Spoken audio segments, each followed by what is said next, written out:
Hey everyone, it's Melanie, She Shed Scrapper. I am back with a design team layout for the scrap room using this month's sketch. I showed it kind of a little bit beforehand. There are 3 photos and then kind of a circular element with the title on that circular element. I am using the summer break part or collection from Echo Park from the Flavors of the Month kit for this month, and I just think it's such a fun collection.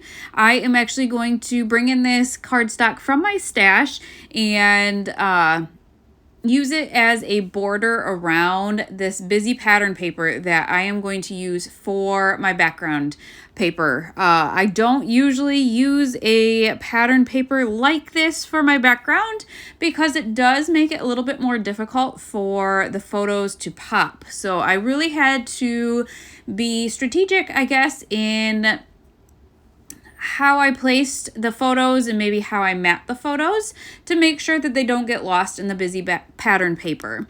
In the sketch, I would say the 3 photos are about 4x4, but I could not really trim down the 1 to 4x4. And I guess that's really the nice thing about a sketch is that you can follow it as closely as you want to, or you can stray from it and just get, that little extra inspiration that you might need. So for the 2 photos on the right, I am just going to stack them one on top of the other, leaving a little white border around all of them just to, break them up just a little bit. And as you can see, this is not the first layout I have created using this collection. So my layouts are a little out of order this month, but that's okay. You kind of get the idea of what is included still. So I am using that kind of teal paper to border those 2 photos again, just to, again, give it more of a solid background and help those photos pop a little bit. I am double matting the single photo too and using a blue piece of cardstock from my stash. You will see me bring in different pieces from the embellishment kit add-on and the pattern paper kit add-on, as well as maybe the Shots of Life pocket page kit as well. I am going to be using this circle as my template. I think these circles are actually meant to be used to kind of round off your titles, but I use them as a template all the time for circles.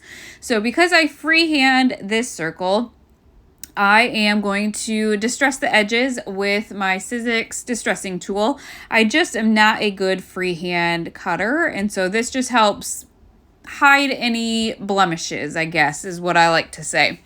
So I am going to distress those edges, and then this will be kind of in the bottom left of the layout, and that will house my title as well.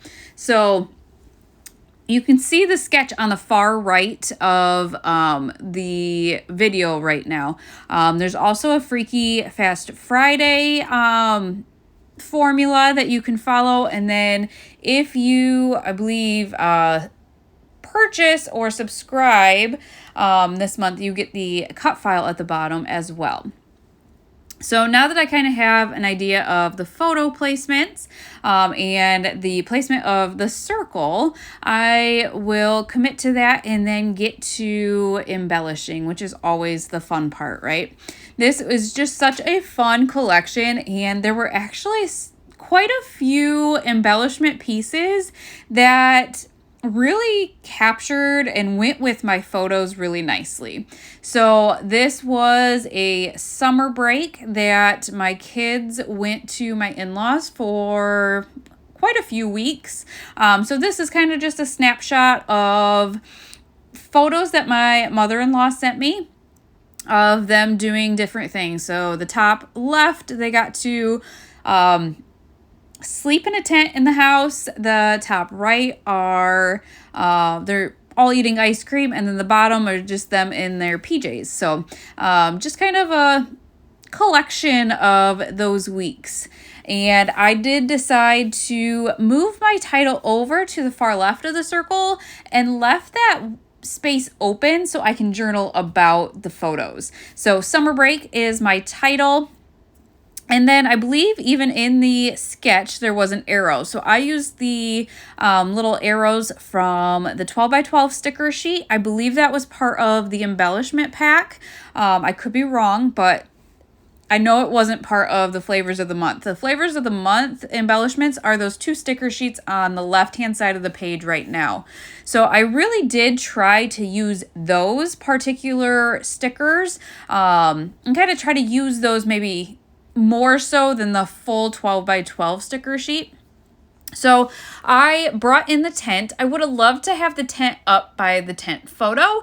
However, I just felt like it looked better down on the bottom of the page, and so I added that down to the bottom, layered some jacks and some chalk, and just really had a lot of fun with the different embellishments from this collection. Added some hopscotch, and at the top, roller skates and a radio. Lots of great layering pieces with this collection. And then I added a star to the title as well, added the TV at the top, and then in the sketch there was an element in the top right of the layout, I guess, with a circular element. So I found some ice pops, which I thought were so cool, and that little circular element that said "Let's cool off," which was perfect because they were having ice cream. And then I'm just going to finish it off. I actually had the puffy stickers left over from the cut and paste collection. And so I did end up adding a couple of those stars to the title as well. But really, that's going to just about finish off this layout using this month's sketch. I hope you guys enjoyed this layout, and definitely check out these kits. I know that they tend to sell out. So if you see something you like, definitely grab it before they're all gone. This was a really fun month of kits in the flavors of the month kit. I loved all of them and loved creating all of them. I have actually dug into them all, and yeah, it's just the beginning of the month, so I think you guys will enjoy them all as well. I forgot, I did add a couple of tags to the bottom. In the sketch, they actually had what looks like pattern paper ones, and I did not incorporate those, but there were 2 sticker ones, so I added that to the bottom of the circle, and then added a phrase sticker over top. So I hope you guys enjoyed this layout, and we will see you next time. Bye, guys.